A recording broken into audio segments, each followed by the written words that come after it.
Hi friends, it's Amanda, and I am coming at you from my vehicle. This is going to be a vlog or blog, a video blog style post. I normally don't do these. I normally show you stitching and I'm stationary and a pug might jump in, or I might show you my fish or something. But today is a bit different because it is summertime here in Maryland, which means it's hot, miserable, humid. As Helen D, East Coast Crafter, would say, it is sweaty and gross. She says, sweaty Helen coming at you. I'm going to say sweaty Amanda Mae coming at you. Right now, it's odd because we actually have clouds and we had some rain sprinkles this morning. Last night we had severe thunderstorms that shook the house, the thunder and lightning, and we need the rain, so I'm not complaining. We are in a drought here in Maryland, central Maryland. I'm in the upper Piedmont, like foothills of the Appalachians basically, but the upper Piedmont area of Maryland. We have voluntary water restrictions, which means, hey, don't go out and wash your car because we need the water. But they're not telling you, they're not saying you can't go to the car wash. They're just asking you not to if you choose not to. Anywho, let's talk cross stitch, not water conservation. Well, that is important. That's not the topic for today. As you all know, I am a cross stitch enthusiast. If you are brand new to my channel, welcome. You've come and you're joining me on a random episode. I normally don't do this type of episode. If you're returning, I'm so happy you came back to spend some time with me. I understand that my update has been a while. I used to put out videos every single week. And then after my mom passed away and my kids are getting a little older, it's been harder and harder to make videos. I don't know if any of you guys know about the guys, gals, my friends know about the spoon theory and like where you're out of spoons and you just can't do anymore. Unfortunately, I have been out of spoons more often than not, trying to juggle children, being a human, like an adult, like all my responsibilities, and filming has gone by the wayside. It's also gone down because I used to, for the past 6-8 years, I have been able to cross stitch at night. The kids went to bed earlier and I was able to cross stitch at night and have my own time to myself, a couple hours every single night to cross stitch. Well, that has changed now that my kids are getting older and they want to spend time with me, which is amazing. But I haven't been able to figure out how to sit comfortably, cross stitch, and still parent until 10 o'clock at night. I just haven't figured that out yet. So I'm in an adjustment period right now with my stitching. I love cross stitch. I'm obsessed with cross stitch. It is my special interest. I literally have a Save the Stitches behind me that I want to show you. But my personal stitching has gone way down because I literally do not have any free time. I am in the chauffeur area. I'm in the chauffeur era of my parenthood journey, which means my kids are old enough to be doing all these activities, but they're not old enough to drive themselves. And we live in a non-walkable community. I know many of you live in urban areas with public transportation, which I'm a huge supporter and proponent of public transportation. But here in my area of Maryland, there is no public transportation. So if you want to go anywhere, you have to drive. So I am the driver. My partner, he works and commutes, so I am, the number one parent all day, every day in the summertime. And that's okay. I love my children, but it is so difficult to do anything or have like the mental headspace to do things. I sit down, I want to be creative. I pull out my iPad to start sketching and the kids unplugged it so they could plug their iPads in and I have no charge. Or uh, my dog, the kids forgot to put away their donuts that they got on Saturday. And my dog, jumps up on the table and eats a glazed donut and then now has a bellyache. And I have to take care of my dog. So just, life stuff keeps coming up. But today is Tuesday. One of those days in July. I don't know what date it is. I know it's Tuesday. And I wanted to come in and give a gentle reminder or encouragement to my stitchy folks out in this neck of the woods here in the Mid-Atlantic region. The Maryland State Fair is coming up, which means it's time to get your projects up and ready to submit, if you so choose, to the Maryland State Fair. So let me talk a little bit about that. The Maryland State Fair, I am not affiliated with it in any way other than being a huge fan of it, but I am not part of their board. I'm not part of their nonprofit at all. But the Maryland State Fair is a nonprofit organization in Maryland, and they're the only fair that's east of the Mississippi River, so the east coast here of the United States. It is the only fair that still has the carnival attraction rides and horse racing. So you can come and see horses and ride the Ferris wheel. So it's the only fair of its type east of the Mississippi that has both of those things. And they do a huge open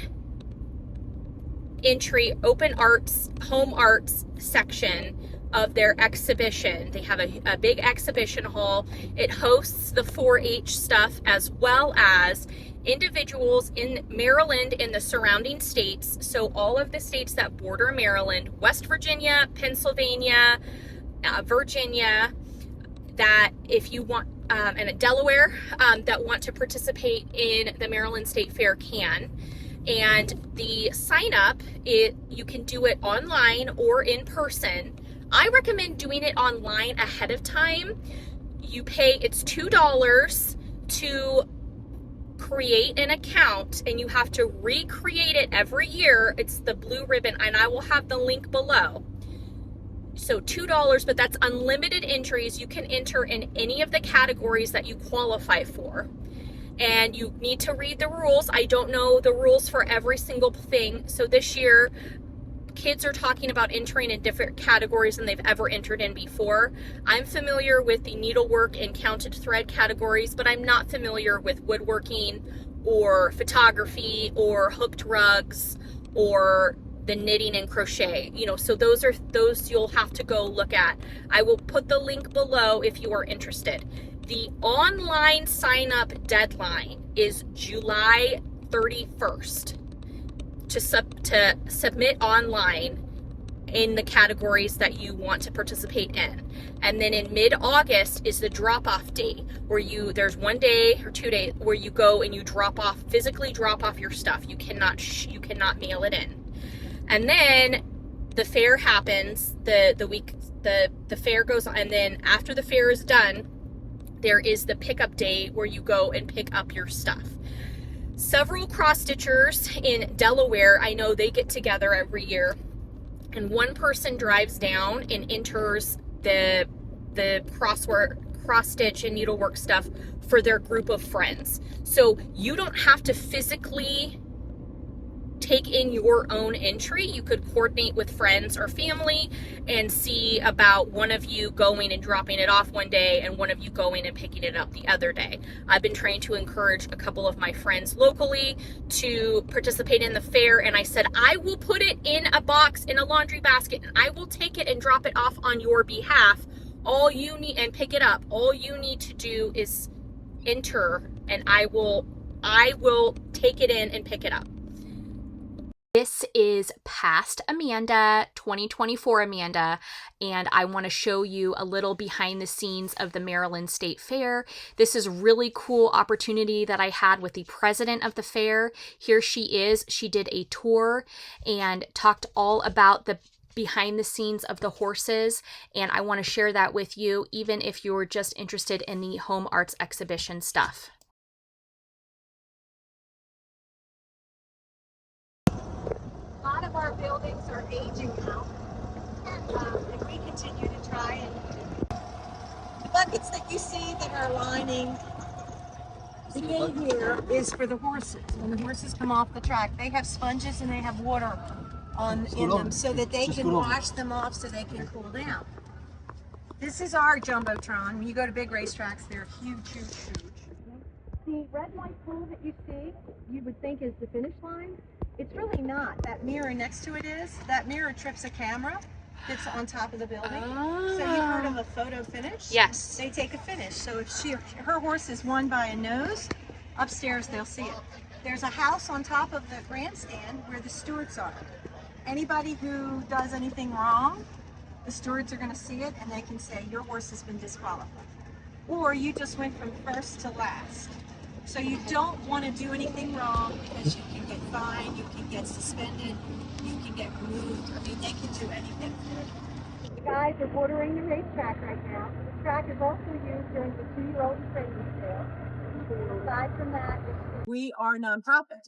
So, and we need to tell people that because the state of Maryland doesn't pay for this. So you're only open 7 days a year For racing. for racing. The fair is open longer. Yep, and all of this is run by us, the fair, the nonprofit board. Wow. So it's a big, big job. And when I say that some of these buildings are aging out, we're getting ready to drop that building over there, the Farm and Garden building. Really? We're going to be putting a new building up in the same footsteps. It's not going to be real fancy. It'll look like a barn. But we will actually be turning it into more of a rental facility, and that if you have a convention or a party or a wedding reception or something, you could rent that out. You can't rent that out right now because all the stuff we have for the fair gets stored in that building. And so we're building another building off site to take that stuff. So that will change. That's pretty cool. It's a lot of work, and it's a lot of work to keep these, buildings going. We're going to work our way down to the paddock and then stop him because he's a racehorse trainer. He's a what? He's a racehorse trainer. A racehorse trainer. This Hello. is Hamilton Smith. How old were you when you started at the racetrack? Oh, no.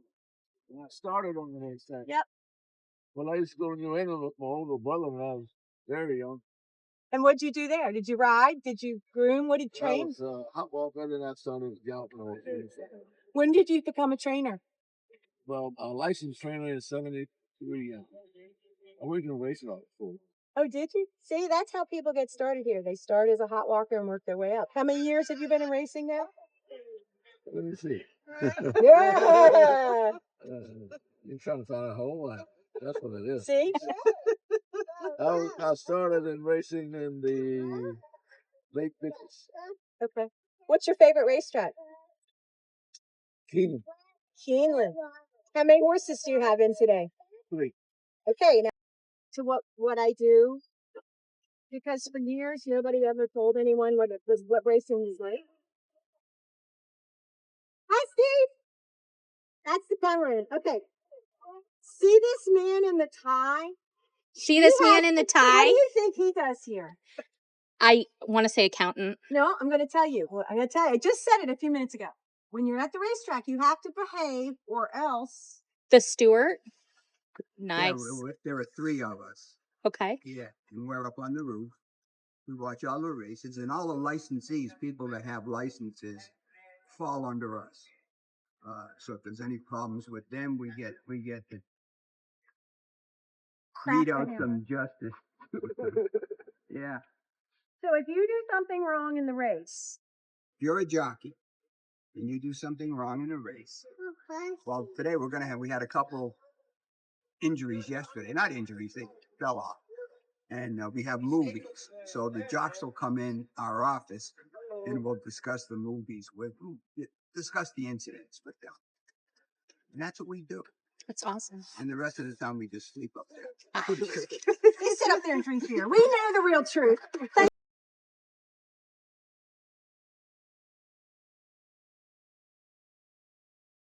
Hello.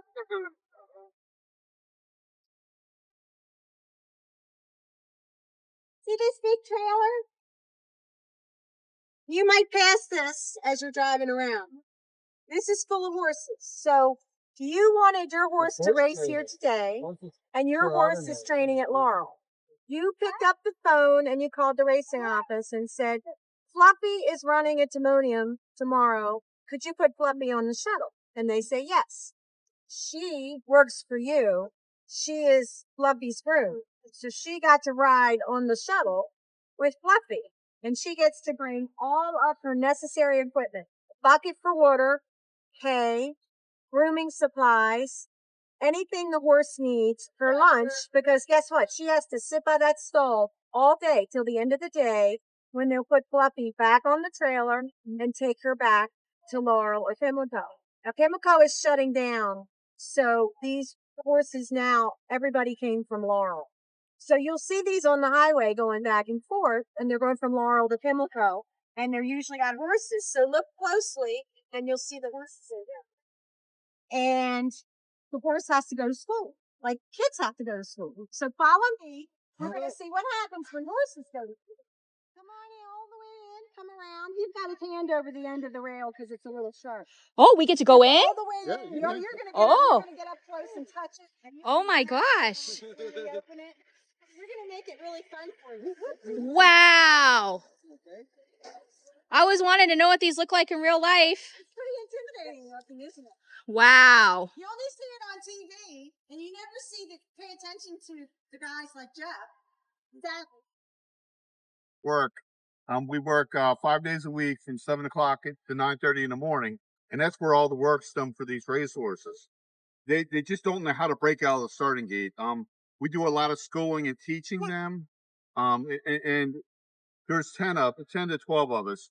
We're kind of very, I would say we have a lot of experience, kind of like a plumber. So you have to work around horses for a very long time around this to know what you're doing. When the horses first come to the starting gate, we walk them through a couple times, each week, and eventually we'll shut the back doors, shut the fronts, and open them slow, and eventually they'll walk out. Then eventually, a couple of weeks later, they'll get to jogging and galloping out with another horse next to them. And when we feel they're fast enough, we'll shut these doors up, and we have magnets, and we'll press the button, and when they come out quick enough and they're good in there, we will give them an okay, which means they are able to race anywhere in the country. So we have marks in a computer that goes all over the country about these horses and their records. But if there's 9 horses in this race, we'll do a split load. We'll load the 1 and the 5 horse, then a 2 and a 6, and there'll be a horse with every a horse and a person handling the horse in the gate, and we'll stand on this little pontoon up in here. Up here, actually handling the horse while these doors are shut. And when that last horse goes in, you're going to hear somebody yell locked up, and that means it's go time for us. So the starter will be outside with where that button is, and he'll press the when the doors are shut, he'll press the button and they'll all open up, and we kind of let the horses go. But for the kids, if they want to see what it's like, I'll set some doors up and they can stand behind here. Maybe they can run out. And we'll hit the buzzer and the gates will come open.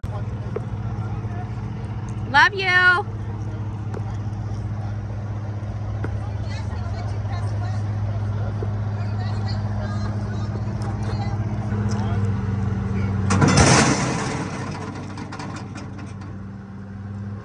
Thanks, Fran, for the tour back in 2024. Let's talk about why you should enter the fair. Wherever you are in the United States, the world, whether you have a local fair, like a town fair, county fair, state fair, nonprofit fair, you should enter the fair because it's awesome.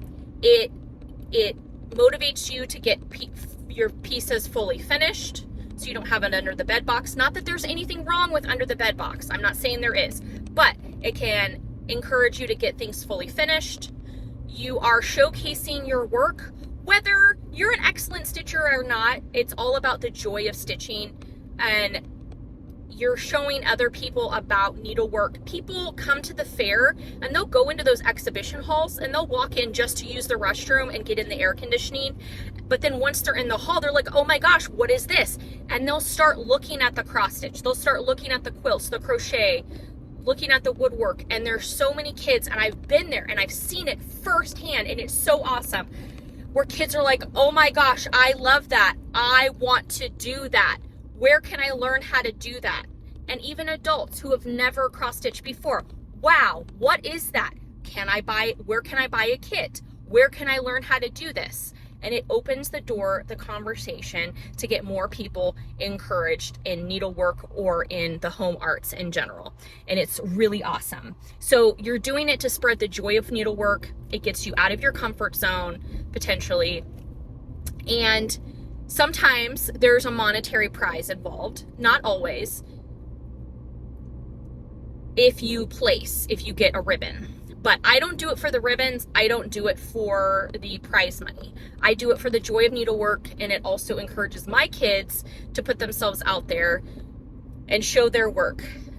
Depending on where you're at, some things do participation ribbons, like thanks for participating, here's a ribbon. Some don't. Some have super harsh judges that are really nitpicky. Some are just happy that you entered and there's no feedback. I usually get written feedback on the back of my entry, like your stitching is sloppy, or your finishing could have been better, or I love the frame you chose, but your colors could have been different. One year I had a judge knock me down saying that my sampler wasn't finished, even though it was a reproduction sampler, so it was charted as it looked, and the original stitcher did not finish the sampler, so that's how it was charted. So I didn't finish the sampler, even though, so the border it wasn't finished according to the judge, even though that's how it was charted. So judges are not infallible. They don't know everything. You can get some good feedback. I know a lot of people don't like getting feedback. They don't want to be judged for their work, and that's okay too. There's no, you can do it, and if you don't want to look at the feedback, you can throw away that feedback card or tape it shut and never look at it. But I would strongly encourage you in your area where you are to enter the fair. I heard some really wonderful things and got some incredible feedback from the gals over at Cross Stitch the Globe. They are located in Oklahoma. I will tag their channel below. They are so awesome and have been so, it's been so awesome. I don't know how else to say it. I'm gonna park right here and we're gonna talk a little bit more. They have been so awesome about their participation in their Oklahoma State Fair, and I love it. And it's something that I guess they saw one of my fair videos and then they got encouraged and then they entered the fair themselves, and now they're participating. I think this is going to be their second or third year participating in the Oklahoma State Fair, and I will tag their channel below. I've been watching all of their videos, really love their energy. The cross stitch stuff, the thrifting stuff, also have young kids, so understand kind of that mom struggle or that primary caregiver struggle. But you know, I just want to encourage you really to think about entering the fair. Now, the drawbacks of entering the fair, and I've said it in previous years' videos and I will say it again. If there's a pickup day and a drop-off day and then going to the fair itself, that's 3 days you're committing if you are the one driving down and entering your stuff, because you cannot mail it in. In our area, check your area, and if that's a rule, if you can mail your stuff in. But I understand that not everyone can take time off of work or take time away if they are a caregiver to an elderly parent. They can't or are physically unable to travel. So I understand that there are I gotta put my hazards on. I forgot to put my hazards on because I pulled over to talk. There are drawbacks because it does take time, and I understand that, and I understand that not everybody is fortunate enough like I am to take time to do it. I will say that I have to pay for gas to go, the time to go, the traffic to go, because it's in Towson.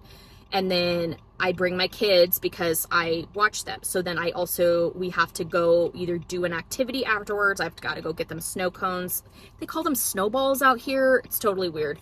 Cause in California, there's snow cones. Out here, there's snowballs. Like, do you want to go get a ball? Do you want to go get some icy balls? I'm like, Anyway, you know, getting them lunch and a sweet treat. So then now I'm spending, you know, so I understand there's a monetary cost to participating. And then because we've entered into the fair, now they want to physically go to the fair and see the exhibit, which is great because I usually film the exhibit. But, you know, now we need passes to ride the rides. We need food to go. So I understand there's an upfront cost. But again, at the end of the day, I'm sharing the joy of needlework, and that's, to me, is priceless. I love it. So I wanted to come on and encourage you to look into your fairs. It's summertime. I know it's hot and miserable and icky here in the United States. And I know a lot of you have been affected by inclement weather, and I know it's hard. I have a lot of trauma and stuff to unpack that I haven't yet, from losing my mom, and, you know, when her property burned down in the Paradise fires, it was called the Camp Fire in Paradise. You know, I lost all of the art that I did. I lost all the photo albums. I lost everything because my mom was holding on to all of that stuff. So because I was a glass artist, all my glass was gone. All my art from London was gone. Everything that she held on to, I have a few baby pictures that I happen to have in albums that I own, that I had physically in my home. But, you know, this was before digital photography. I'm an 80s kid. So everything was on film. You know, all of that is gone. So I'm happy to share the joy of my art right now while I still have it. We've talked a lot about the legacy. I'm going to try to turn this off. About how your needlework is important and your legacy is important. And a lot of us, you know, we're going to pass on. And, you know, what do we do with our needlework stash? What do we do with our stuff? Right now we're here. Why not share it? Why not share the love of our needlework? There's so many projects that I would never see unless it was someone came and brought them and displayed them. There's been like those huge Kathy Barrick pieces, the, you know, Village at Hawk Run Hollow that stitchers are fully finishing and displaying at the Maryland State Fair. I would never have an opportunity to see that because usually it's personal in their home. I would never have an opportunity to see it unless they brought it and showcased it at the Open Arts exhibition. And I'm so grateful for that. And needlework artists, needlepoint. I am not familiar with needlepoint, but there's some tremendously beautiful entries in needlepoint I would never have an opportunity to see unless I went to the exhibit. Same with the rug hooking and the quilting, the woodworking, the photography, all of these things that you really don't get to see. So I would strongly encourage you, and if you don't want to enter and you just want to go buy a pit beef sandwich or a crab cake and go see the animals in the animal exhibit and then walk through the home arts where it's air conditioned and look at everyone's artwork, I just strongly encourage you to do that. Because at the end of the day, you know, for me, cross stitch brings me so much joy. And let's share the joy of needlework with others. So I wanted to just come on and talk to you all about that. I have been busy working on projects at my house. I had to put in a reverse osmosis system for my water. My garden stuff is really halted because of the weather. It's just so hot. My shed fell apart, so I got to order lumber. I'm working on rebuilding my shed. I have help with that. We got some Halloween. We drove up, my family and I drove up to Pennsylvania this weekend, and we picked up some Halloween decorations. And the people were so funny. They're like, wow, you must really like Halloween if you're driving 2 hours to pick up Halloween decorations in July. I'm like, yeah, I might be a little committed to Halloween. So doing a lot of house projects, which again take up my time. I overworked myself, and that's another thing why I haven't been stitching as much. So I overdid it to the point where like my hands went numb, like carpal tunnel. So I had to take time to let it heal, but the feeling in my thumbs came back. So I'm happy about that. I am working on designs and stuff for Nashville Needlework Market 2026. I will be there, and I am not doing the August trade show that usually happens. I'm not doing that. I participate in Nashville once a year. So I am working on designs to release at Nashville. But if you've made it this far in my video, I would love for you to tell me something, a design or a theme or something you would like to see me, Amanda Mae of Ardith Design, create for a release for 2026. I have been trying a lot of different designing and different styles and seeing what I like as a designer. I know I've been growing and my aesthetic has changed as a designer and as a person. My fans have changed and grown with me. So if there's something that you would love to see that I design for me to design, I would love some feedback, and you can drop it below. Doesn't mean I will absolutely do it, but I would love some suggestions if there's something of mine that you would love to see. I've gotten some feedback about some other bird designs and ship ideas, ballet themed stuff, more graveyard stuff that I've done, like my grave stuff, my love boat sampler, skeleton picnic. So love to hear any feedback that you have. I'm going to be going on a adventure with my best good friend Grace. Grace is awesome. She's a midwife. She is one of my best friends, and she just started her Flosstube channel. She lives close to me, but just far enough away where we can't see each other all the time. But we're going on a needlework Save the Stitches adventure this week, which I'm so excited about. So we're going to try really hard to film it and do like a travel style vlog or blog and talk about that. So with that, I want to say I hope you have a beautiful summer of stitching. I'm hoping you stay cool, dry, and safe. And just remember that you matter, your stitching matters, and you are a joy, and you are worthy of love and light and all that good stuff. So, mwah! Happy stitching.